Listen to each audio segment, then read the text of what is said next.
suis Marine. J'ai grandi en banlieue de Paris.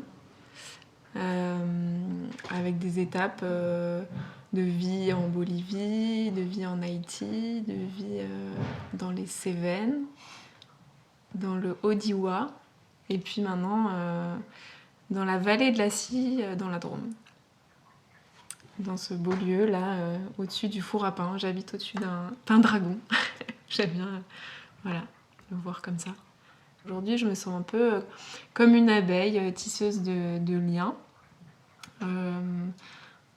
Quelque part apicultrice, même si j'aime pas trop ce mot parce qu'il réveille un imaginaire très relié à la production de miel et c'est justement pas trop ce que j'ai envie de transmettre. Mais voilà, et du coup je suis plutôt formatrice ou facilitatrice autour de voilà, ce que les abeilles ont à nous transmettre, leur sagesse. Et puis autour de la connaissance de soi, j'anime des cercles de femmes. Et tout doucement, je me dirige un peu vers un métier de coaching aussi. Je pense qu'au niveau cellulaire, ça vient de mon arrière-grand-père qui était apiculteur et ébéniste dans les Pyrénées. En tout cas, j'aime bien me rappeler ça parce que je l'ai su bien après avoir eu mes premières abeilles. Et j'ai trouvé ça génial de voir voilà, ce qui perdure dans les cellules et les élans qu'on peut avoir. Mais sinon, j'étais en fac de sociaux et j'ai ouvert un jour un magazine qui s'appelait Nature et Progrès. Et j'ai lu un article de Aurel, 20 ans, qui habitait dans les Cévennes, qui parlait des abeilles. Et j'ai eu un flash. Et je me suis dit, waouh, mais en fait, c'est ça, quoi. Voilà, j'ai eu un espèce d'appel, mais j'avais jamais ouvert une ruche de ma vie. J'avais jamais vu des abeilles de ma vie. Et après, il y a tout qui s'est enchaîné de manière assez surprenante. Enfin, je suis partie dans les Cévennes en stop à cette époque-là et j'ai été prise en stop par 7 apiculteurs sur 10 voitures. Et là, j'ai dit, ok, il y a un truc, c'est bizarre. C'est bizarre. Et puis, plusieurs mois après, je me suis retrouvée à manger chez ce Aurel que je connaissais pas, mais je me suis rendu compte petit à petit, ah, sa mère, elle travaille chez Nature et Progrès, nanana. Et voilà, et en fait, j'étais à table avec eux. Bref, les liens se sont refaits comme ça, et puis les abeilles, elles m'ont guidée petit à petit jusqu'à ici, aujourd'hui. Mais il y a eu des très belles étapes, notamment ma première rencontre avec elles, c'était avec un apiculteur dans les Cévennes. Et on a fait une récolte de miel. Et là, moi, j'ai eu l'impression de rentrer dans un monde complètement magique, mystérieux, infini. J'étais émerveillée, je me rappelle, par les odeurs de miel. J'ai été piquée à l'oreille et j'étais trop contente en fait. C'était trop marrant. J'avais l'impression que du coup je faisais partie du club quoi. C'était génial. On a enlevé nos combis, je me rappelle, parce qu'il faisait hyper chaud et du coup Jérémy m'a dit non mais t'inquiète, ça va aller. Et moi pour moi c'était complètement taré. Je me dis mais comment ça, on va récolter 10 ruches sans combi et ça s'est hyper bien passé. Et voilà, et de fil en aiguille, ça c'était il y a 8 ans je crois. Je suis pas très bonne avec le temps de manière générale, mais je crois que ça fait 8 ans. Et voilà, et du coup il y a eu plein d'étapes, des rencontres, les moments où j'étais pas trop sûre d'aller vers les abeilles, elles revenaient tout le temps. Même sur un bateau, le skipper il me dit ah moi je suis apiculteur. Enfin il y a des moments où je me disais mais c'est pas possible, tout le monde est apiculteur, il y a des abeilles partout. Enfin le syndrome de voilà, quand tu commences à mettre le focus sur un truc et que finalement je me mettais à le voir partout quoi. Et du coup ce lien c'est vraiment, je sais pas, j'ai l'impression que c'est une histoire d'amour quoi. Mais c'est un amour, je sais pas, fraternel. Fraternel c'est pour les hommes, alors soro, bref. Un lien d'amour très très vaste, hyper fort pour les humains et pour la terre. Je crois que ça me ramène à ça, vraiment. C'est comme si prendre soin de l'abeille, c'était prendre soin de beaucoup, beaucoup, beaucoup plus grand, mais qu'au début, je n'avais pas du tout conscience de ça, en fait. j'avais pas du tout conscience. J'étais plutôt dans un rapport presque maternel de comment on fait, il faut que je fasse bien, je me sens coupable quand elle meurt. Enfin, il y avait un truc très... voilà, un lien très... Je sais pas si c'est primaire ou... Mais en tout cas, maintenant, je le vois plus comme... déjà, comme si c'était des enseignantes. Je regarde la ruche solaire parce que ça m'inspire. Ouais, c'est comme des enseignantes, des guides sur énormément de plans différents, que ce soit très physique et matériel, et de prendre soin de l'écosystème en fait pour qu'elles aillent bien. Sauf qu'en fait, je me suis rendu compte que si je fais ça pour elles, c'est pas que pour elles, c'est pour tous. Parce qu'en général, ce qui est mellifère sent bon et beau, crée de l'abondance. Enfin, tout est relié, quoi. Et en fait, elles ont vraiment ce message je trouve, de relier les choses.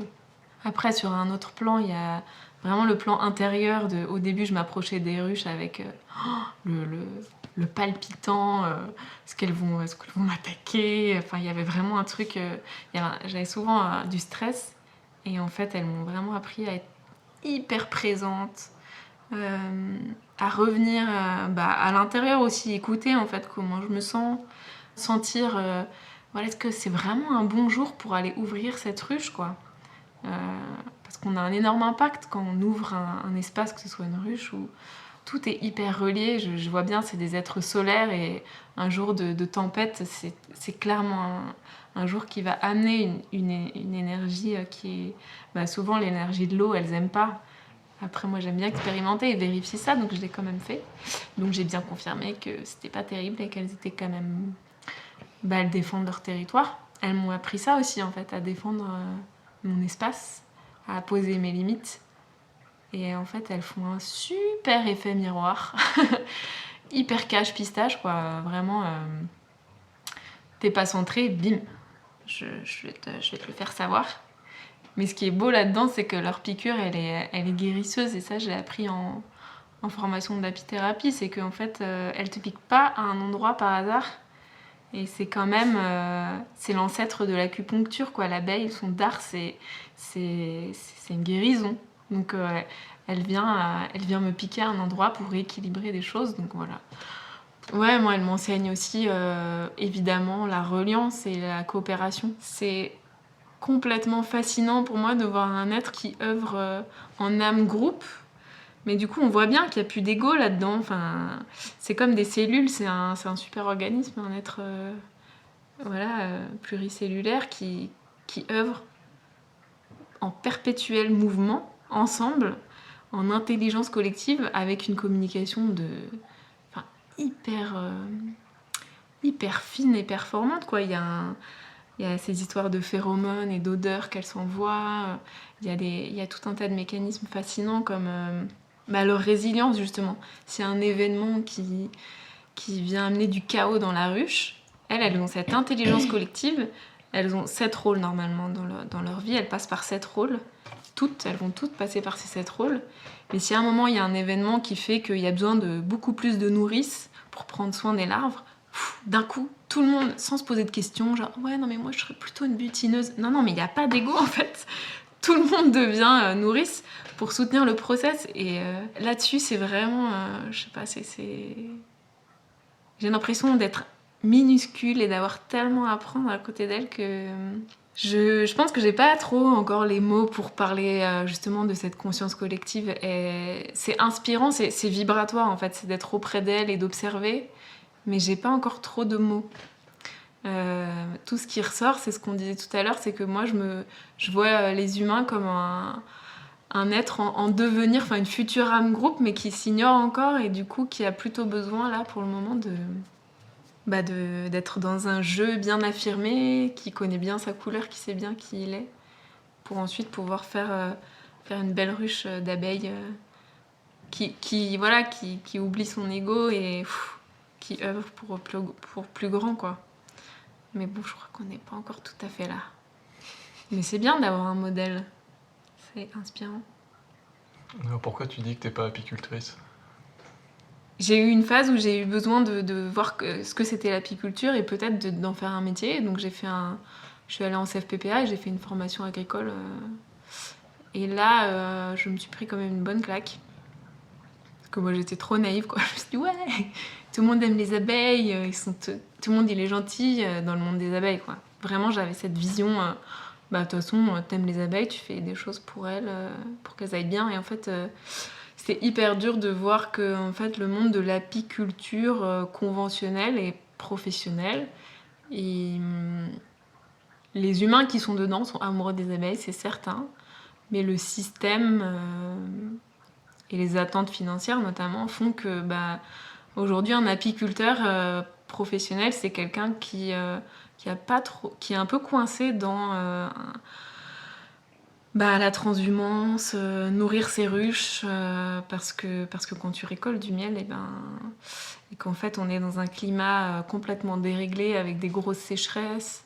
Du coup, elles doivent consommer en partie les réserves qu'elles ont amassées pendant le printemps notamment, donc les disettes d'été, ça craint, c'est le moment où souvent les apiculteurs ils nourrissent au sirop. Mais ça, on le sait pas trop, c'est vachement important de le dire parce que c'est pas un jugement, mais c'est vraiment la réalité du métier aujourd'hui d'apiculteur. Ça peut être de faire 10 transhumances dans la saison en démarrant sur le romarin et en finissant sur la bruyère ou en passant par le tilleul, le châtaignier, l'acacia. Et c'est une course effrénée aux floraisons. Mais du coup, c'est des bornes et des bornes et des bornes. Le bilan en carbone d'un apiculteur conventionnel, ça doit être terrible, quoi. Du coup, je me sens pas apicultrice parce que, tout simplement, moi, j'ai capté que j'allais mourir, quoi, si je faisais ça. Enfin, mourir intérieurement, quoi. Je veux dire, j'allais pas du tout me respecter. J'allais pas respecter les abeilles si je faisais ça. Ça allait être... Oh, rien que d'en parler, ça me serre le cœur, quoi. Je me dis, oh là là. J'ai essayé... Enfin, c'est pas que j'ai essayé, mais j'ai eu plus de 20 ruches. Classiques, d'Adam, tout ça. Et en fait, j'étais triste intérieurement, quoi. Puis je voyais bien, en fait, ça m'allait pas. Moi, quand j'allais aux ruches, j'avais qu'une envie, c'était de les écouter, de chanter, de les observer. Et je voyais bien que si je respectais ça, je pouvais pas en faire un métier de production, en tout cas. Le miel, aujourd'hui, c'est vraiment pour moi un médicament, quoi, un alicament. Et même si j'adore mettre le pot au milieu de la table et qu'on prenne une grosse cuillère et qu'on se retrouve dans un monde d'abondance où le miel, ça coule en profusion, enfin il y en a partout. Mais c'est pas vraiment la réalité quand même. Enfin en tout cas pour moi ici, là, dans la Drôme, pour nous, on est plein à observer que les grosses sécheresses font qu'on peut pas se permettre de... tout simplement de récolter du miel, quoi. En fait, à la base, il est pour la pérennité de la colonie, le miel, donc ça pose question. Enfin, là, moi, j'ai plutôt envie de... Je me sens plus gardienne d'abeilles, dans le sens... quelque part un peu gardienne de l'équilibre, de transmettre que dans cet écosystème, s'il y a du miel, c'est merveilleux, mais s'il n'y en a pas, on le respecte et on fait en sorte d'aggrader cet écosystème pour qu'il y en ait. Et donc par ça, tu réfléchis l'habitat aussi, la ruche. Une grosse réflexion de fond sur la ruche, mais aussi sur quelle abeille. Et la ruche, c'est vachement intéressant de voir que depuis plus de 120 années, on a mis l'abeille à terre, quoi. Enfin, c'est un peu dur de dire ça, mais en fait, l'abeille, elle est profondément solaire. Elle est reliée au soleil, elle vit à l'état sauvage, elle vit à 2 mètres, 3 mètres en hauteur, soit dans des arbres, soit dans des cavités rocheuses. Et nous, humains, on l'a posée par terre dans des carrés. Donc on l'a refroidie, en fait. On l'a amenée vraiment dans un élément qui n'est pas le sien, quoi. Souvent même du coup plus humide, enfin c'est... Voilà, on l'a refroidi et moi j'ai découvert cette ruche solaire là, de ce biodynamiste allemand qui s'appelle Günther Manke, qui est décédé en octobre dernier et qui était un être, je pense, profondément émerveillé et inspiré par les abeilles et du coup qui a reçu une belle inspiration de créer un habitat qui respecte vraiment la biologie de l'abeille. C'est-à-dire, l'abeille, elle vit en grappe, quoi. Elle vit pas... Enfin, sa nature est pas carrée. Il n'y a rien de carré en elle. Elle est tout le temps en mouvement. Elle est tout le temps dans la rondeur. Elle fait des danses en 8. Enfin, elle est dans des spirales. La reine, elle pond en spirale. Enfin, c'est fascinant en termes de géométrie. Mais il y a de la rondeur tout le temps, quoi. C'est une géométrie... c'est pas une géométrie carrée. Évidemment, il y a du rond dans le carré, inversement, mais voilà, lui, il a proposé aux abeilles un habitat qui respecte ça, qui respecte sa nature solaire. Elle est en paille de seigle et du coup, elle est chargée en silice, donc c'est l'élément lumière, c'est clair et net que on voit bien quand on la met dehors, elle capte le soleil, c'est un truc de fou, on voit que ça. Hein. Au milieu du verre, la silice, elle capte le soleil. Ouais, et puis moi, en fait, ça me touche le cœur profondément. Quand je vois une ruche solaire, il y a un truc qui dit oui, quoi. C'est là-dedans que j'ai envie de voir mes abeilles, c'est pas ailleurs. Et puis d'ailleurs, j'aime pas dire mes abeilles, parce que elles sont tellement libres. Mais c'est pour ça que je les aime. D'ailleurs, je trouve dans tous les êtres domestiqués qu'on a domestiqués, l'humain, l'abeille, c'est quand même fascinant, quoi. C'est le seul être qui est semi-domestique, quoi. Et si elle veut, elle part. Quand elle se barre, elle veut pas faire un truc avec toi, elle veut pas rentrer en lien avec toi, elle se casse, quoi. Elle fait sa vie.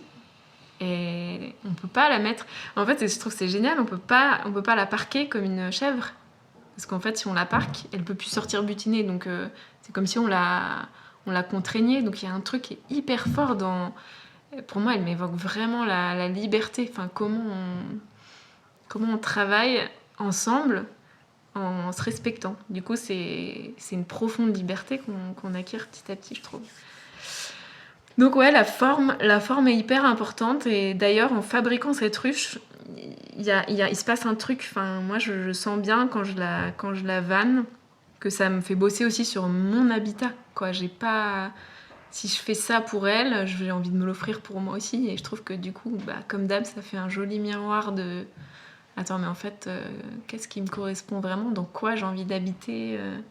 C'est quoi ma nature profonde? Et ça, c'est hyper riche. C'est hyper, hyper riche. Et tu parlais de biodynamie. À quel moment est-ce que ça s'est posé sur ton chemin, ça? C'est marrant. C'est grâce à ma grand-mère. J'allais la voir dans le Luberon et j'ai fait un petit marché, je crois que c'était à Goult. Et j'ai rencontré une potière. À cette époque-là, du coup, j'avais un peu rencontré les abeilles, mais j'hésitais à devenir potière. J'hésitais entre les deux. Et elle me dit « Ah, mon compagnon est apiculteur !»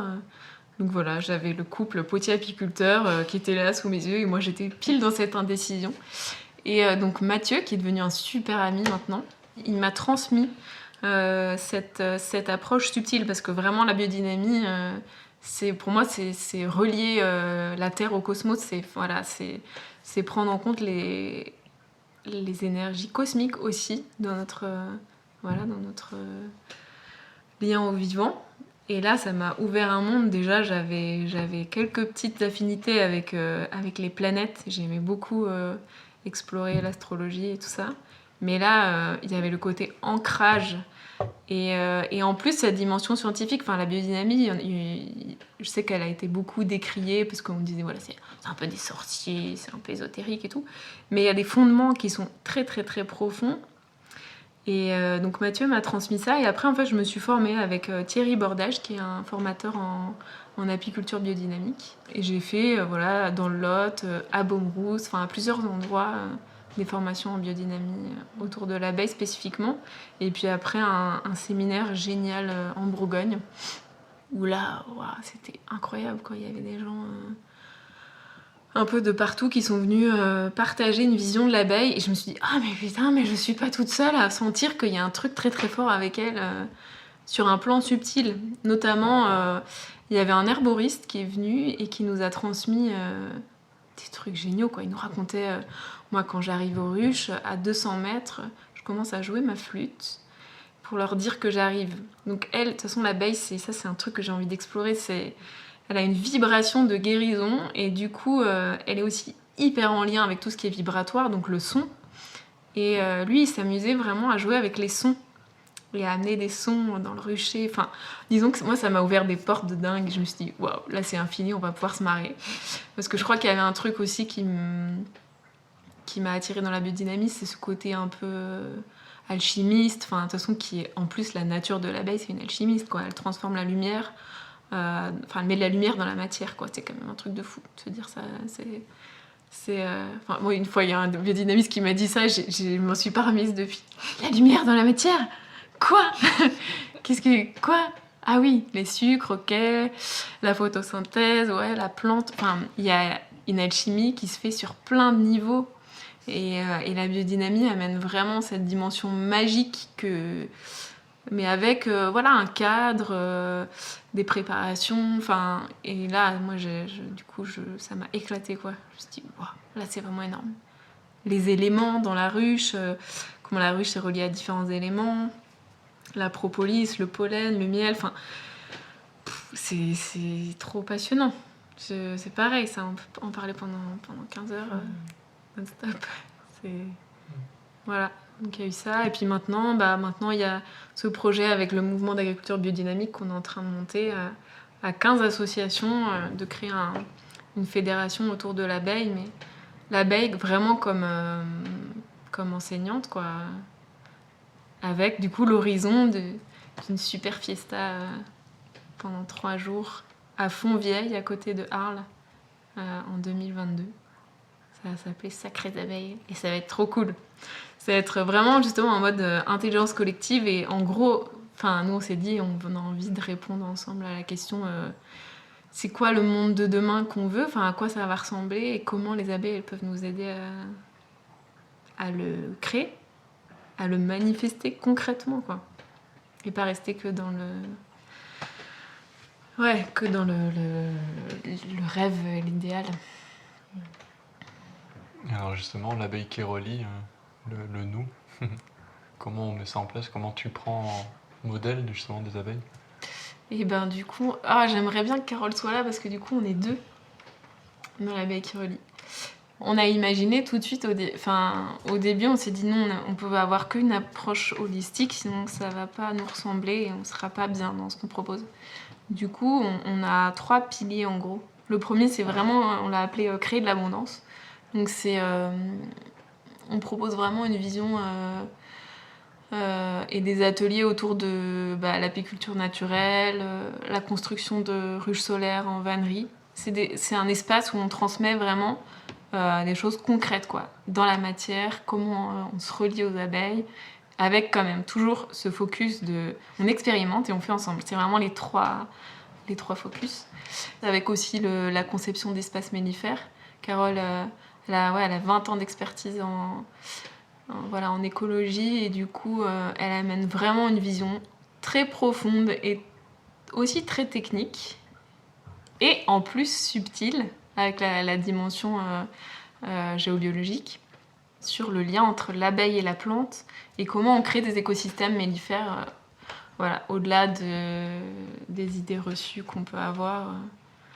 Donc ça c'est pour le pilier créer de l'abondance. Ensuite il y a un pilier qu'on a appelé déployer ses ailes. Comment l'abeille, elle vient nous guider, nous enseigner, notamment autour du féminin. Elle est reliée à plein d'archétypes, mais dans toutes les civilisations, elle est symbole de fertilité et d'abondance. Et c'est pour ça qu'avec Carole, on croit vraiment qu'elle a si on se connecte à elle, on se connecte à une vibration de fertilisation qui est juste hyper puissante, quoi. C'est juste en butinant, elle pollinise le monde. Pour moi, c'est un des plus beaux messages de l'abeille. C'est en fait, sois à ta place, fais ce que tu as à faire, offre ton cadeau au monde. Et là, les choses vont se faire toutes seules, en fait. Tu vas fertiliser, il n'y aura plus de questions à se poser, en fait. Ça va se faire tout seul. Et en plus, collectivement, c'est trop beau. Comment aller d'un je qui sait bien qui il est vers un nous créateur et à l'écoute, en fait. Où si chacun reconnaît et se fait miroiter sa beauté, si on reconnaît chez l'autre, mais toi en fait t'es trop bon là-dedans et du coup t'es à 100% ta place à ces endroits.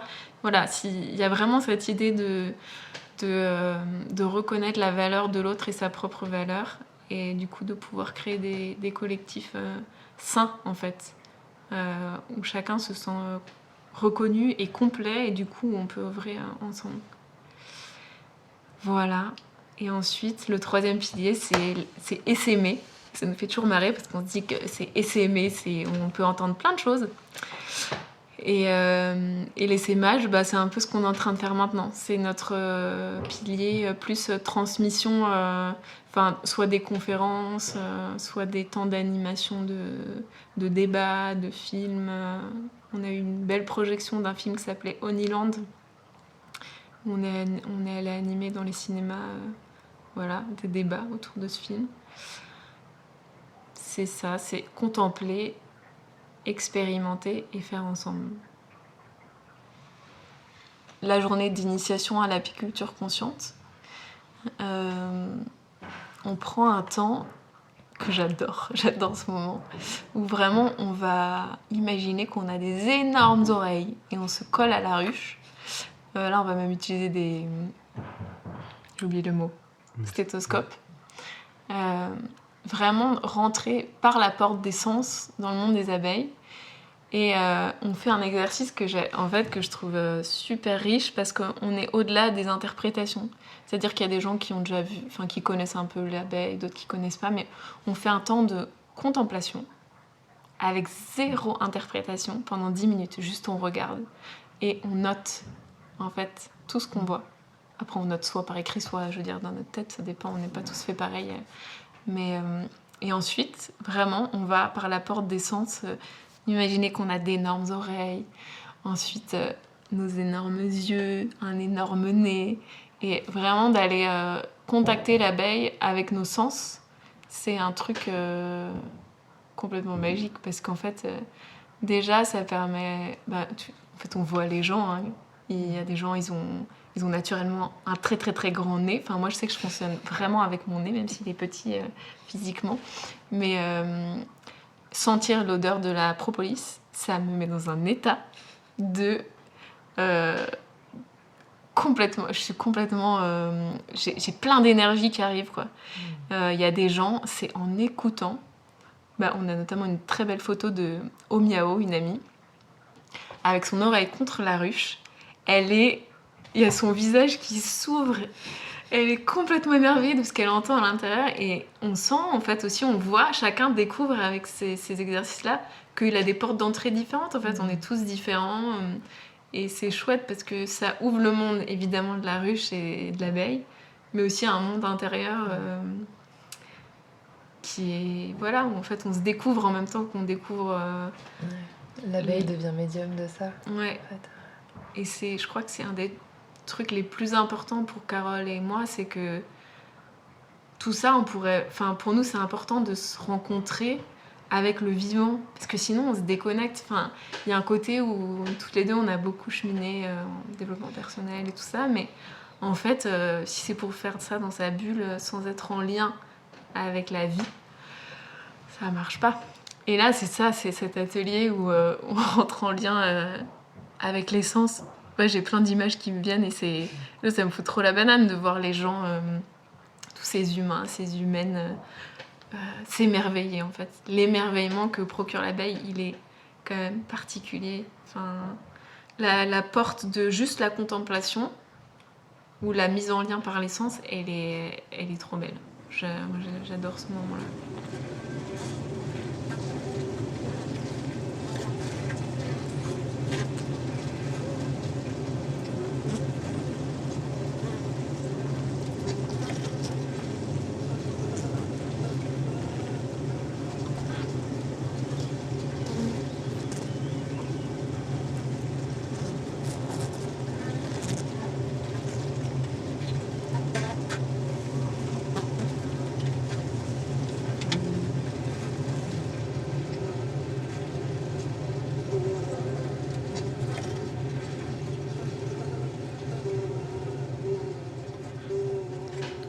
Tout à l'heure, quand tu parlais de se connaître soi-même avant de connaître le nous. Ouais, ça c'est un truc que justement l'abeille nous enseigne pas forcément, mais en tout cas dans la collaboration avec Carole, ce qui est vachement intéressant, nous on s'est dit c'est important qu'on applique à nous-mêmes ce qu'on transmet, c'est la base de l'authenticité et de l'intégrité. Et on se disait, en fait c'est important qu'on transmette que pour nous, c'était pas facile au début de faire les choses à deux. Et il y a des moments, ouais, c'est pas évident parce qu'en fait, dès qu'on peint ensemble, et ben on peut perdre aussi notre couleur. Si on voit le tableau final, on ne sait plus qui a mis quelle couleur quand on conçoit un atelier. Et il y a des moments où c'est vraiment important de revenir à... On se dit ça toutes les deux régulièrement, de revenir à notre couleur à nous. C'est pas ni égoïste, ni du repli. C'est vraiment juste remettre la conscience sur qui je suis. Qu'est-ce que j'ai, moi, personnellement, très individuellement, à offrir, en fait. Et comme ça, du coup, à 2, à 3, à 4, à 10, si on imagine 2 ronds là, qui se chevauchent, on voit la couleur que ça va faire au milieu. Mais si on ne sait pas les 2 couleurs, on ne saura jamais ce qu'il y a au milieu, en fait. On ne saura jamais la beauté de la rencontre. Et là, je vais parler plutôt en jeu, justement, pas en on avec Carole, mais moi, dans ce projet, j'ai du coup 13 ans de moins que Carole. Et du coup, j'ai beaucoup moins d'expérience de vie, forcément. Et c'est vachement intéressant de voir que elle a eu du coup 20 années professionnelles qui ont bien ancré son jeu. Même si du coup, elle a voulu faire d'autres choses après. Moi, beaucoup moins. Et du coup, je vois que dans le 2, ce qui est hyper riche, c'est que dans le 2, ça me fait un miroir de comment je reviens au jeu. Du coup, je co-construis quotidiennement, j'ai l'impression, un nous et un jeu. Et je dis ça juste parce qu'il y a plein de manières, et je pense qu'il n'y a pas... c'est pas dans ma vie, il faut que je sache bien qui je suis, et ensuite je ferai les choses. Ou alors je vais dans le nous tout de suite, et après je ferai des choses seule. Mais je trouve que... Enfin, en tout cas, là, pour moi, ce qui est riche, et du coup, qui est différent de Carole, même si elle le vit un peu comme ça aussi, je pense, c'est que du coup, dans le nous, se dessine aussi un jeu. Et c'est, voilà, c'est des allers-retours permanents, quoi. C'est ce qu'on disait, ce truc vivant de... parfois il y a du mouvement, parfois il y a de l'ancrage, parfois il y a besoin de s'ouvrir, parfois il y a besoin de rentrer à l'intérieur. Parfois c'est à contre-courant aussi. Moi je sais que je vis un printemps où j'ai plus envie d'être en grotte, quoi. Et du coup c'est pas forcément évident, mais c'est hyper important de l'écouter et c'est vraiment hyper riche. Et ça c'est un truc... c'est chouette d'avoir l'horizon abeille, l'horizon conscience collective magnifique, âme groupe qui fonctionne hyper bien ensemble. Mais c'est chouette d'être humble et de se dire ah ouais mais en fait peut-être que d'abord il faut que je sache un peu qui je suis avant toute chose, quoi. Dans une ruche, il y a un système qui est quand même assez spécifique au niveau de la gouvernance. Ouais, ce qui est quand même hyper inspirant, c'est qu'elle passe par 7 rôles, toutes, et que quand même les 5 premiers rôles ils sont intérieurs, elles sortent pas de la ruche. Elles connaissent hyper bien le fonctionnement intérieur de leur organisme, quoi. Donc il y a la nourrice, la ventileuse, la bâtisseuse, la cour de la reine. Et à la fin seulement, elle va butiner et garder. Parce qu'elles ont la conscience de tout ce qui se vit à l'intérieur. Et ouais, il y a une organisation hyper précise, hyper fine. Enfin, c'est un monde ultra structuré, en fait. Et c'est en ça que c'est vachement intéressant de ce qu'on transmet aussi dans Abeille et Féminin, là, c'est que on travaille sur le féminin, mais du coup aussi sur le masculin, évidemment. Et l'abeille, au niveau des archétypes, elle est reliée aux deux, à des archétypes masculins et féminins. C'est-à-dire la bâtisseuse, la structure qu'elle a, la gardienne qui dit non, qui protège, c'est des archétypes masculins. Après, ce qui est, je trouve, assez riche, c'est de faire péter ces mots qui souvent, du coup, sont confondus. Enfin, le masculin est confondu avec l'homme et le féminin avec la femme. Du coup, ça amène de la confusion. Et là, on est en train de se dire avec Carole qu'on a envie de faire péter un peu tout ça et de parler plus d'éléments. Et c'est beaucoup... Du coup, ça ouvre un espace de fou de se dire, en fait, c'est la terre et le feu qu'on a délégué pendant des années en tant que femme. On l'a délégué aux hommes, qu'on a besoin de réintégrer. Et c'est l'eau et l'air que les hommes ont délégué aux femmes et qu'ils ont besoin de réintégrer. Et du coup, dans la ruche, c'est exactement ce qui se passe... En termes d'enseignement, certaines abeilles, elles sont dans des phases eau et air, et puis après elles passent dans des phases feu et terre, où elles structurent, où voilà, la bâtisseuse, elle structure, la gardienne, voilà, tu ne rentres pas dans mon espace, quoi. Tu dis non. C'est hyper puissant.